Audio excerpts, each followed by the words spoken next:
I have been poor and I have been rich. In this video, I will share you exactly what I did to get rich over the course of 10 years so you can repeat the same exact actions. 10 years ago, I started Augusta Lawn Care. Today, Augusta Lawn Care will do over $50 million in annual revenue. 5 years ago, I had just 2 lawn care locations. Today, Augusta Nation is over 155 locations strong and growing quickly. Here's the roadmap to get rich in 10 years without any fluff, just facts. Trucks are not assets. If you talk to any accountant or you look it up on Google and you ask whether a truck or a piece of equipment should go in the asset column of a balance sheet, people say, yes, it's an asset. However, I like to think of trucks much more as tools. I need them in order to get revenue from my customers and perform the services required to fulfill on the estimate that they accepted. When I was a young entrepreneur, I was told by a friend that anytime I had excess cash available to go buy equipment. And they said that it would eventually pay off. Eventually I'd become more efficient and I'd be able to grow the business. What I quickly found though is that my asset utilization was very low. In other words, a truck that could be used for 40 or 50 hours in a week was only getting used for 15 or 20 or maybe 25 hours in the week. In other words, I could have sold almost half of my trucks and equipment and still got all of the same work done for my customers. My revenue would not have decreased, but yet I would have been able to make by with less than half of my trucks and equipment. And all that money would have been in my pocket. Somehow, in this industry, we've allowed equipment manufacturers to convince us to squander all of our profits at the end of the year. And we do it under the guise of saving on taxes and doing a Section 179 and bonus depreciation. When in reality, the whole point of getting into business is to make profit and to put it into your bank account. And instead of buying into the logic of the vanity metrics of buying more trucks, buy into the vanity metrics of how high your bank balance goes. The reason I don't like to think of trucks as an asset is because I like my assets to either hold their value or produce cash flow. Something like gold or precious metals will retain the value of the asset. Real estate or quality stocks, they will actually go up in value. They're appreciating assets and can produce cash flow. A truck is a hunk of metal that sits there, and unless I use it, i.e. a tool, it will never make me more money. And if I leave it there long enough, it will eventually begin to rust and the value of that asset will decrease. I think it's asinine that we constantly are going into debt to buy depreciating assets that hardly get used. Follow the incentives of those you follow. I truly believe that you can get ahead by following mentors, having a community, learning from people online, your local competition, going to conferences, reading books. But be very careful of social media influencers who have a plan B to their business, whether it be in lawn care or in landscaping or any other home service. Realize that the gross margins, or how much profit per dollar is made on brand deals and sponsorships, are extremely high. Realize that sometimes the advice that these influencers are giving you is actually motivated by the fact that someone is paying them to promote their products and services. I have looked under the hood of many social media influencers' businesses and realized that their actual business that they're promoting doesn't make money. What makes money is the brand deals, sponsorships, and the media plan they have in the background where they're selling courses, selling memberships, and selling access to private events. Now, I love every single one of these creators. I'm a creator myself. I have products online as well. There is nothing against them. I'm simply saying they are competing in a very difficult industry. If it's so easy, everyone can go become an influencer. It's not that way. It's extremely difficult. It takes a lot of time and effort before you ever see a single penny or a sponsorship or a brand deal. However, those influencers, once they've got to the size where you are watching them, they have media businesses to fall back on. They have a plan B. Whereas if you're following them and you have a home service business, you likely do not have a plan B. If that fails, you have nothing to fall back on. You have a mortgage. You have debt that you've taken out to run your business. It must be successful. Also, most home service business owners don't have an additional stream of income or passive income coming from a course or other sponsorships that they may have. And many times I see the actual home service business of an influencer simply being propped up by free equipment and the margins that come from their media company instead of actually doing a great business. Realize that anytime you see an influencer promoting a product or service, there is many times behind it some sort of incentive. And that's why you want to follow the incentives. If I promote my book or if I promote lawn care web design, design, or I promote Copilot CRM. I have an incentive. I own those businesses. And if your favorite social media influencer promotes a certain product or software or package or training, there's likely that they have some sort of incentive. And that's not bad. Just keep this in mind, because many of the people that I see training and giving advice, their fundamental underlying business model is actually flawed, and if followed would lead to low margins or even negative profit margins if it were not for their media company.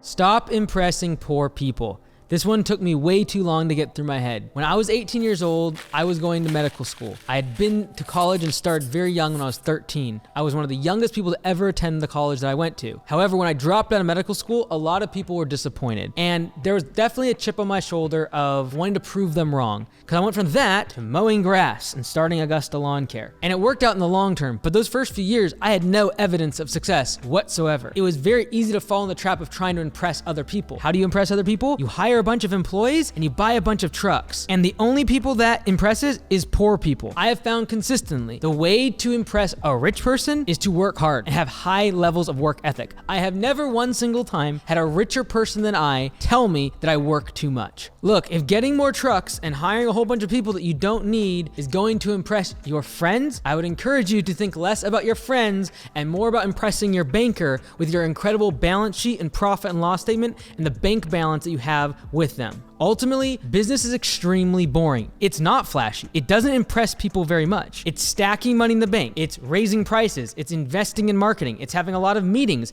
It's investing in your people. It's building systems. It's making sure that you only get into debt if you have a battled, tried, true, tested model to get return on investment. This is not flashy. This is pretty boring stuff, but ultimately, that's what will lead to business success. Social media rewards the first few reps. Gains come from the last few reps, which no one sees. Use time to make money, and then use money to make time. I found that you either have time or you have money. When I first got started, I did not have a lot of money, but I had lots of time. And so I would spend time door knocking, going out and putting Facebook posts on every single local group. I was constantly investing my time so I could make money. As time went on, I have realized that I need to invest my money in order to buy back my time. For the first 3 years of starting Augusta Lawn Care and franchising the model, I realized that I would have to live on very little in order to be able to invest back in the business. We were losing almost $2 for every $1 revenue in the first couple years of franchising Augusta Lawn Care. In order to make that work, I made sure that I scaled back all living expenses. I hardly went out to eat, and I slept in a 6x6 little closet inside of my office. During that period of time, I didn't have a shower, and I would go to the gym in order to be able to get changed every single morning. That was not fun. That was not exciting. But what I was doing was trading time for money. As time went on, I realized I needed to trade that money for time. And in order to do that, I did several things. I'm gonna break down the cost of buying back my time. First, I got a house cleaner from Mary Maids, cost me $150, probably saved me 2 or 3 hours per month in terms of just cleaning my apartment. And I moved into a 1-bedroom apartment, so a little bit of an upgrade. I also got grocery delivery from Instacart. Now, I live like less than 2 minutes from the grocery store, but I still was spending about 3 hours per month doing a weekly run to the grocery store, and I'm not very good at finding the groceries, so I'd be walking up and down the aisles. I would usually spend 30 or 40 minutes just getting my groceries, checking out, and driving home. I also got a laundry and folding service. That cost me around $200 per month, and it saved me probably about 5 hours per month because I'm not good at folding laundry, and the apartments where I live, there's a shared laundry facility, so I have to walk down there, put all the laundry clothes in, and then come back and then put them into the dryer, and then go back again, and then pull them all out. It was a bit of a process. And every single evening, I have to make sure I was caught up on laundry. Probably saved me about 5 hours per month. Now, even though the revenue inside of the businesses were getting to $1 million in monthly revenue, I was still making sure every single transaction inside of QuickBooks was being reconciled. And that was fine. I was doing that twice a week. And I probably saved about 8 hours per month by handing all of that over to homeservicecpa.com. That cost me $1,200 per month, but well worth it for Brad, a CPA, to be doing that job instead of me. Also, I actually ended up getting a small little tiny house that is on a property that I own, and I rent out to tenants. It's out on a farm, and it allows me to be able to escape and focus on creative work, whether it be videos or the workshop for conference. I'm able to spend time there on the weekends and really lock in, and it costs me about $150 to $200 per month to maintain and make sure that the utilities are paid. Now, that one doesn't necessarily have any sort of time savings, but it does increase my creative output, and when I feel burnt out in the office or my apartment, I can go there on the weekend and feel a bit of relief while I'm working on creative topics. Now, I ended up spending $600 per month on a boat membership from Freedom Boat Club. And what's cool is they have hundreds of locations and I can use any of the boats unlimited amount of time for about $600 per month. Now, although there was no actual time savings from getting the boat membership, it did allow me to spend quality time with my family, and I ended up doing a lot of team exercises, workshops, and meetings on the boat. Also, in the past couple of years, I've decided to spend about $20,000 to $25,000 every year on taking my entire family on a vacation. And we've done some really cool activities that we could never have afforded the past. Now, I say all of this not to brag, and it's a little bit weird sharing some of these numbers and realizing that I have someone to come clean my house and do my laundry, etc. But I wanted you to realize this. It cost me about $48,000 per year in order to get all of these things. And the reason I share that is because in my mind in the past, I thought in order to have like this great lifestyle, I'd have like a private jet and make millions and millions of dollars. I was able to spend $48,000 and be able to get a second house, a boat, be able to take my entire family on a vacation, and I was able to save over 216 hours in the year because of doing things that I otherwise would have been exchanging time for money. This equates to about 5 weeks of full-time work that I'm able to get back every single year. And the goal is that during those 5 weeks, I make up for the fact of the extra cost of the $48,000. Now, let me be very clear. I do not regret the years of being extremely frugal. Without that, I would never been able to afford the lifestyle I have today. Even though it's not lavish, it's definitely something I never thought I would have been able to have. Food prep, grocery delivery, house cleaning, laundry. Spending a couple $1,000s each month will save you weeks to focus on your business and making more money. Once you're making over about $40 per hour, it makes a lot of sense to try to exchange your money for time and then use that time on something productive. If you're just using extra time to chill, watch Netflix, and waste your time on social media, it's probably not a good use of the money. This leads me into the next thing I've learned in the past 10 years that's made me rich. And that's look at the recipe, not the aroma. In other words, when I make a really good loaf of bread, the aroma smells amazing and I can be enthralled by the aroma. But if I want to know what actually made the loaf of bread, I need to look at the ingredients and the recipe that went into the making of the bread. The reason I say this is because there are rich people and successful people that you will look up to, and the aroma that they put off is balance, doing what you love and what you're passionate about, and having a cold bath and a morning routine. But if you actually dial it back and look what went into the bread that now makes them smell good, quote unquote, there is no evidence that what they're talking about actually works. If you go back many times, the recipe, the ingredients include excruciating levels of hard work, excruciating levels of discipline and work ethic. And that's what no one talks about. And I don't believe they're actually trying to falsify or they're trying to embellish their story or make it seem like it's not as hard as it was. I don't believe that. I believe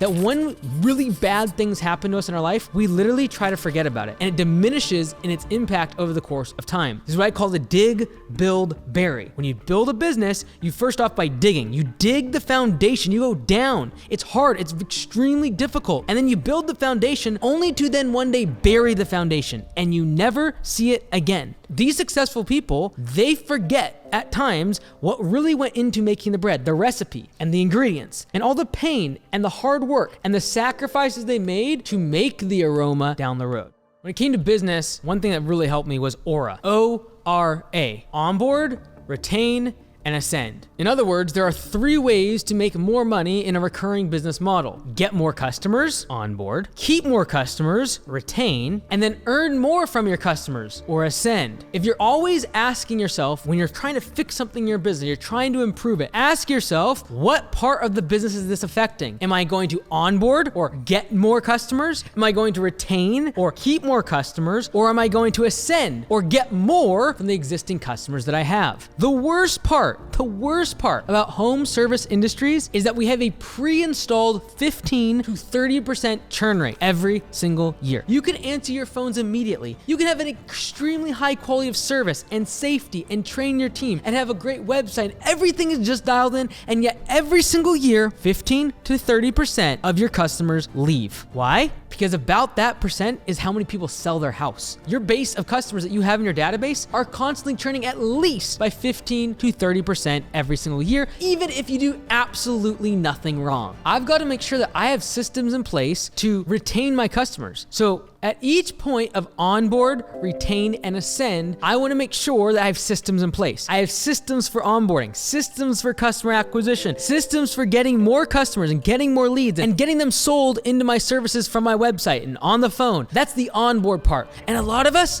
we fall in love with that part. We love it. But honestly, a lot of money is made. The best home service businesses, the highest profit margin businesses that I see are the ones that focus not only on onboarding and getting more customers, but on retaining their customers, doing an amazing job, having a high level of service, and then making sure they upsell their existing customers. So instead of them getting $1,000 per customer, they make $2,000 or $3,000 per customer. And guess what? If you do a really good job of retaining and ascending customers, you make so much money from customers, you can actually do a pretty lousy job of customer acquisition and advertising, but you can afford it because you make so much more money from every customer that comes in the door. I see most businesses focusing on onboarding, customer acquisition, advertising, get more leads, get more estimates sent. The next shiny customer is always appealing and taking your attention. When in reality, there are two other elements of this puzzle that, if figured out, will solve so many profit problems. And this is why we're spending an entire day at Blue Collar Summit in January 2025, focusing exclusively on upselling, cross-selling, and getting more revenue per customer. If you want to make 2025 the year that you change everything in your business and completely revolutionize your profit and loss statement, go check out bluecollarsummit.com and book your 3-day event today.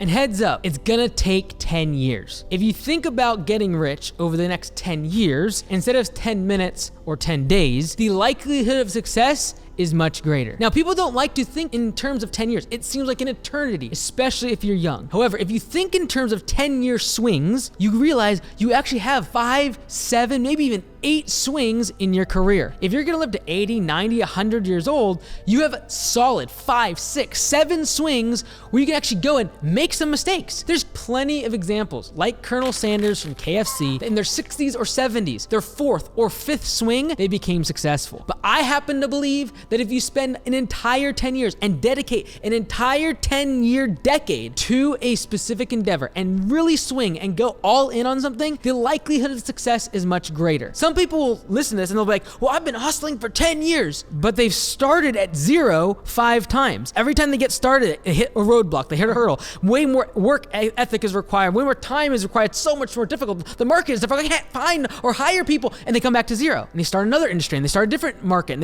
they go move, and they go online, I've got to try something different. We spend 10 years spinning our wheels instead of just dedicating 10 years in one direction and taking a solid 10-year swing. I have found that it takes 5 years just to find any evidence of success that reinforces your decision to keep going. Which means in year 1, year 2, year 3, I'm not gonna see any evidence of success that my 10-year swing is actually going to pay off. And this is why so many home service business owners quit within 5 years. Because you have nothing to point back to and say, oh yeah, I'm more profitable, I'm growing, things are becoming more systematized. The first 5 years is just so much hell, you don't even think about 10 years, and having another 5 years of pain is inconceivable that we could ever even make it. And for this reason, most people will never get rich. And that's why the title of this video is Get Rich in 10 Years, because you focus on one thing and you do it well. I've determined that home services is my core competency, whether it be home service web design, whether it be home service CPA, whether it be Augusta Lawn Care, whether it be Copilot CRM, the book, everything is about home services. It's the one thing I'm focused on. And remember, don't compare the year 3 version of you to the year 10 version of someone else, because success is exponential, which means at the beginning, the first 2, 3, 4 years, even 5 years, you have no evidence of success. You look back and you see absolutely no proof of success whatsoever. But in 6, 7, 8, 9, and 10, I see an exponential increase in success, higher revenues, better profits, more systematization. But imagine if the business owner would have quit in years 3, 4, and 5 when everything was falling apart, when they had no evidence of success, they would have never made it to years 9, 10, and beyond when success started to seem evident. The chasm between good and great is vast, as it should be. And if you can hustle like it's gotta get done tomorrow, and yet have the patience that it will take a lifetime, you will have an unbeatable combination. If these tips were helpful for you, watch this video here where I go over some brutally honest truths for every home service business owner.